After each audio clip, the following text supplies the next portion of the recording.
Good morning students. আজ আমি তোমাদের আবৃত্ত দশমিক ভগ্নাংশ থেকে সামান্য ভগ্নাংশ কিভাবে করবে তা আমি তোমাদের দেখাচ্ছি।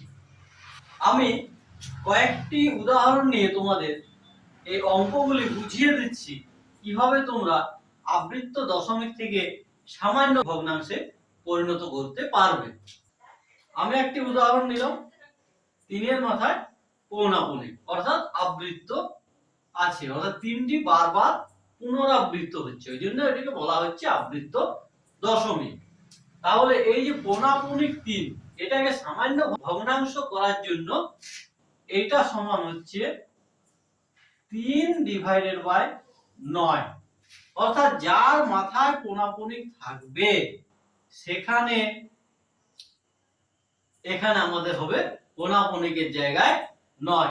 আমরা যখন সাধারণ দশমিক ভগ্নাংশ, অর্থাৎ ধরো একটা উদাহরণ দিচ্ছি 0.2, এই 0.2 কে যদি আমরা সামান্য ভগ্নাংশ করি তখন আমরা লিখি 2 এর নিচে 10, অর্থাৎ দশমিকের জায়গায় 1 আর 2 এর জায়গায় 0, 10, 2 এর 10।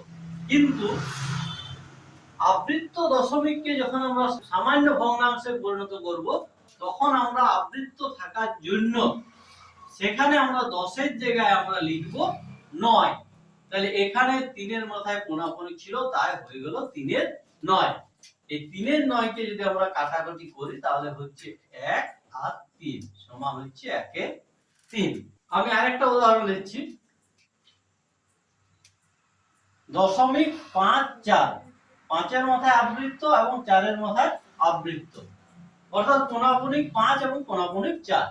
তাহলে এই আবৃত্তর জন্য একে সামান্য ভগ্নাংশ যখন করা হবে তখন হয়ে যাবে এই 54 ডিভাইডেড বাই এই 5 এর মাথায় পৌনাপৌনিক আছে তার জন্য একটা 9 এবং 4 এর মাথায় থাকার জন্য এখানে আরেকটি 9।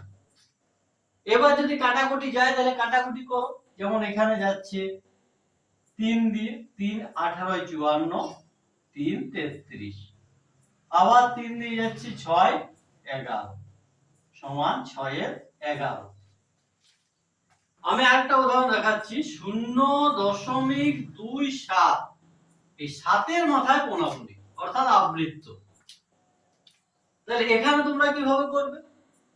এই আবৃত্তগুলোকে বলা হতো শুদ্ধ আবৃত্ত, অর্থাৎ দশমিকের পর থেকে আবৃত্ত শুরু হয়েছিল, কিন্তু এই প্রশ্নটার ক্ষেত্রে দশমিকের পরে একটি সংখ্যা আছে, তার পরের সংখ্যার মাথাতে আবৃত্ত শুরু হয়েছে।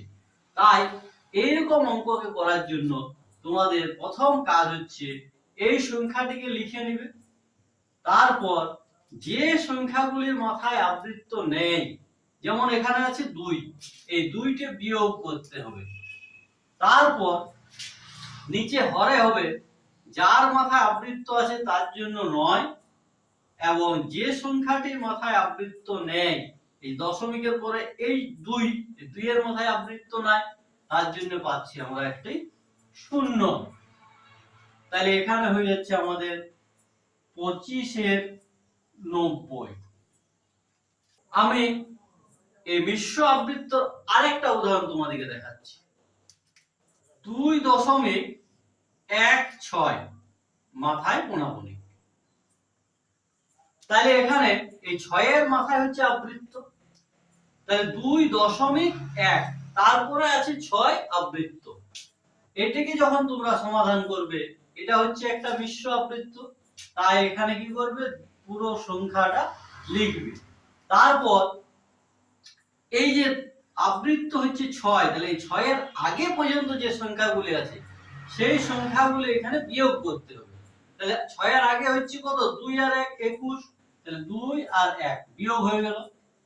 এবার হরে হচ্ছে 6 মাথায় পৌনাপৌনিক মানে আবৃত্ত, তাহলে 6 এর আবৃত্ত 9 এবং দশমিকের পরে 1 আছে যার মাথায় আবৃত্ত নেই, তার জন্য হচ্ছে একটি 0। তাহলে এবার 216 থেকে 21 বিয়োগ করি, 6 থেকে 1 গেলে 5, আর 1 আছে 11 ধরলাম, 2 গেলে 9, হাতে 1, তাহলে 195 এর 90। এটাকে আবার পূর্ণ করি, তাহলে 2 পূর্ণ, তাহলে 2 পূর্ণ হলে 90 2 গুণে 180, তাহলে 15/90। এটা কাটাকাটি যাবে, 6 15 90, 1 আর 6, তাহলে 2 পূর্ণ 1 এর 6। এবার তোমাদেরকে আমি আরেকটি উদাহরণ দেখাচ্ছি। কোন একটা সংখ্যা ধরো 0.081, এখানে 8 এর মাথায় পৌনঃপুনিক আছে, 1 এর মাথায় পৌনঃপুনিক আছে, কিন্তু এখানে শূন্য একটি দেওয়া আছে। তাহলে এটাকে কিভাবে করবে? এটা হচ্ছে একটি মিশ্র আবৃত্ত দশমিক। এইটাকে করার কিন্তু পদ্ধতি হচ্ছে ঠিক একই রকম ভাবে। তাহলে এখানে হচ্ছে 81, তাহলে এই 81 কে আমাদেরকে এই আবৃত্তর আগে পর্যন্ত বিয়োগ করতে হবে। তাহলে 81 কে যদি আমরা শূন্য বিয়োগ করি, ধরলাম শূন্য আমরা বিয়োগই করে দিলাম, তাহলে থাকছে কত? 81 থাকবে। তাহলে সেক্ষেত্রে আমরা সরাসরি 81ও লিখতে পারি, অথবা এইভাবে শূন্য বিয়োগ করবে, নিচে হয়ে যাবে এই 8 এর মাথায় পৌনঃপুনিক আছে আবৃত্ত, তার জন্য একটি নয়, 1 এর মাথায় আবৃত্ত আরেকটি নয়, আর এই যে দশমিকের পরে শূন্য আছে যার মাথায় কোনো আবৃত্ত নেই তার জন্য একটি শূন্য, অর্থাৎ 81 990। এটা আবার যদি কাটাকুটি যায়, কাটাকুটি করবে, যেমন 9 দিয়ে যাচ্ছে 9 9 81, 9 110 সমান 9 এর 110। তাহলে তোমরা ঠিক এইভাবে আবৃত্ত দশমিক ভগ্নাংশগুলিকে সামান্য ভগ্নাংশে পরিণত করতে পারবে। আজ এখান পর্যন্ত। আমি পরবর্তী ভিডিওতে আবার এরকম ছোট ছোট প্রশ্ন নিয়ে আসবো।